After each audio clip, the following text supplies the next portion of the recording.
날마다 쓰는 나의 신앙일기 TV 데일리 큐티 나무향기입니다. 오늘은 요한복음 14장 1절에서 7절을 묵상하겠습니다. 너희는 마음에 근심하지 말라. 하나님을 믿으니 또 나를 믿어라. 내 아버지 집에 거할 것이 많도다. 그렇지 않으면 너희에게 일렀으리라. 내가 너희를 위하여 거처를 예비하러 가노니 가서 너희를 위하여 거처를 예비하면 내가 다시 와서 너희를 내게로 영접하여 나 있는 곳에 너희도 있게 하리라. 내가 어디로 가는지 그 길을 너희가 아느니라. 도마가 이르되 주여 주께서 어디로 가시는지 우리가 알지 못하거늘 그 길을 어찌 알겠사옵나이까. 예수께서 이르시되 내가 곧 길이요 진리요 생명이니 나로 말미암지 않고는 아버지께로 올 자가 없느니라. 너희가 나를 알았더라면 내 아버지도 알았으리로다. 이제부터는 너희가 그를 알았고 또 보았느니라. 예수님은 이제 곧 이 세상을 떠나 아버지께로 돌아가실 것입니다. 예수님이 이 땅에 오신 목적을 다 이루시고 다시 원래의 자리로 돌아가실 것입니다. 예수님은 원래 아버지와 함께 계신 분이었습니다. 하지만 그 영광의 자리를 뒤로하고 이 세상에 사람이 되어 오셨습니다.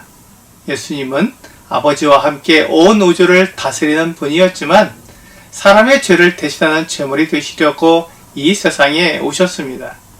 요한복음 1장 14절은 말씀이 육신이 되어 우리 가운데 거하심에 우리가 그의 영광을 보니 아버지의 독생자의 영광이요 은혜와 진리가 충만하더라 라고 말씀하십니다. 하나님과 함께 계시던 하나님의 아들이 사람이 되어 사람들과 함께 사시는 것입니다. 하나님의 아들이 사람이 되어 사람들 사이에 거하시는 일은 세상을 창조하시기 전부터 계획하신 일이었습니다. 하나님은 사람을 위해 이 세상을 만드셨습니다. 이 세상에 사람을 두시고 하나님을 대신해서 세상을 다스리게 하셨습니다.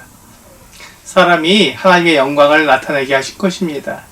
그렇지만 하나님은 사람이 하나님의 영광을 위해 살지 않고 자기 스스로 하나님의 자리에 앉을 것을 아셨습니다. 하나님을 배반하고 하나님의 자리를 빼앗은 사람은 하나님께 죄를 짓고 하나님과 멀어지게 되었습니다. 그 사람들이 지은 죄를 용서하고 다시 하나님께 돌아올 수 있게 하실 계획을 하나님은 사람을 지으시기 전부터 가지셨습니다. 그것이 하나님의 아들이 아버지와 함께 계시며 누리시던 영광을 뒤로하고 이 세상에 사람이 되어 오시는 것이었습니다. 이런 계획을 하는 것과 그 계획대로 하나님의 아들이 사람이 되시는 것은 결코 쉬운 일이 아니었습니다. 그래서 하나님의 아들이 이 세상에 오시는 것이 하나님의 사랑이라고 말씀하는 것입니다. 요한일서 4장 9절과 10절은 하나님의 사랑이 우리에게 이렇게 나타난 바 되었으니 하나님이 자기의 독생자를 세상에 보내심은 그로 말미암아 우리를 살리려 하심이라.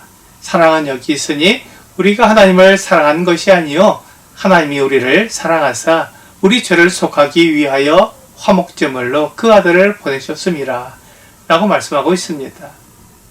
하나님의 아들이 이 세상에 오신 것은 계획된 것이었고 그 모든 것이 하나님의 뜻대로 이루어진 것이었습니다. 예수님은 하나님의 모든 뜻을 다 이루시고 다시 아버지께로 돌아가실 것입니다. 이건 역시 하나님께서 계획하신 일이었습니다. 그러므로 예수님께서 제자들을 이 세상에 두고 아버지께로 돌아가시지만 제자들을 버리는 것이 아닙니다. 그래서 제자들에게 근심하지 말라고 말씀하셨습니다. 예수님은 제자들에게 다시 오실 것입니다. 예수님이 아버지께로 가시는 것은 제자들을 위해 거처를 마련하는 일과 관련이 되어 있습니다. 예수님은 제자들을 버리지 않고 그들과 함께 있기를 원하셨습니다. 그래서 그들이 지낼 곳을 마련하기 위해 아버지께로 가시는 것입니다. 이 일은 예수님께 그리 오래 걸리는 일이 아니었습니다. 하지만 이 세상에서 하나님의 뜻이 이루어지기 위해서는 많은 시간이 필요했습니다. 하지만 얼마나 많은 시간이 지나도 예수님의 약속은 변함없이 반드시 이루어집니다.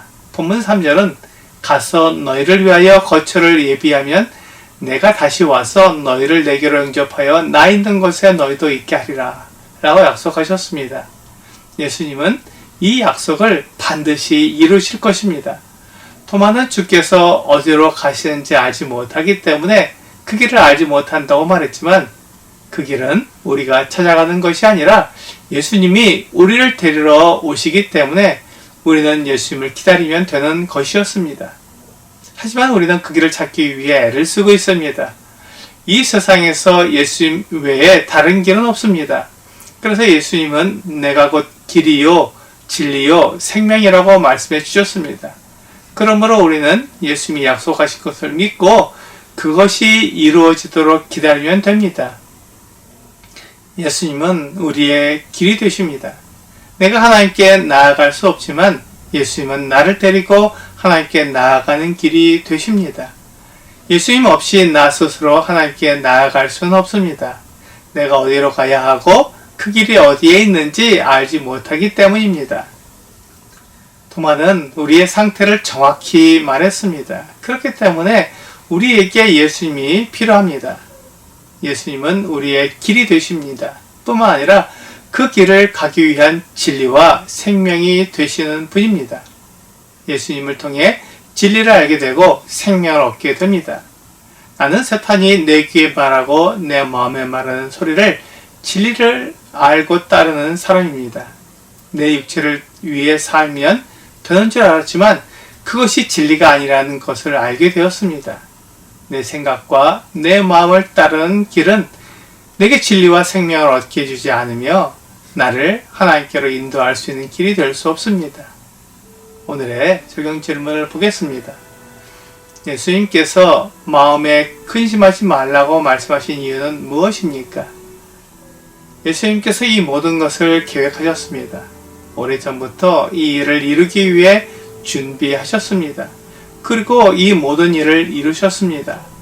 이제 제자들을 위해 거처를 마련하고 다시 오셔서 우리를 데려가실 것입니다.